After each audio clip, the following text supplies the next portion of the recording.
ചെവിയുടെ പാട അല്ലെങ്കിൽ കർണപടം പുനർഘടിപ്പിക്കുന്ന സർജറിയാണ് ടിംപനോപ്ലാസ്റ്റി.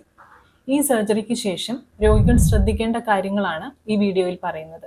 നമസ്കാരം, ഞാൻ doctor Aparna Rajan, consultant ENT surgeon, IMCH Alathiyur. ആദ്യമായി ചെവിക്കകത്ത് ഇൻഫെക്ഷൻ കയറാതെ ശ്രദ്ധിക്കുക.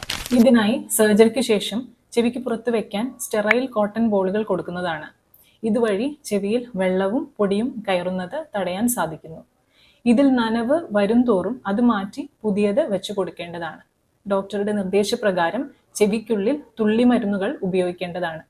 ഒരു കാരണവശാലും സർജറിക്ക് ശേഷം ചെവി സ്വയം ക്ലീൻ ചെയ്യുവാൻ ശ്രമിക്കരുത്.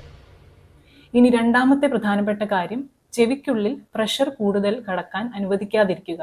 ഇതിനായി സർജറിക്ക് ശേഷം കുറച്ചുനാൾ ഭാരമുള്ള വസ്തുക്കൾ എടുത്തു പൊക്കാൻ ശ്രമിക്കാതിരിക്കുക. തുമ്മൽ വരികയാണെന്നുണ്ടെങ്കിൽ ഒതുക്കി തുമ്മാതെ വാ തുറന്നു വെച്ച് തുമ്മാൻ ശ്രദ്ധിക്കുക. ഫ്ലൈറ്റ് യാത്രകൾ കഴിവതും 1 മാസം കഴിഞ്ഞ് ചെയ്യുന്നതായിരിക്കും ഉചിതം. ഇനി മറ്റൊരു പ്രധാനപ്പെട്ട കാര്യം, സർജറിക്ക് മുൻപായും അതിനുശേഷവും പുകവലിക്കാതിരിക്കാനും ശ്രദ്ധിക്കുക.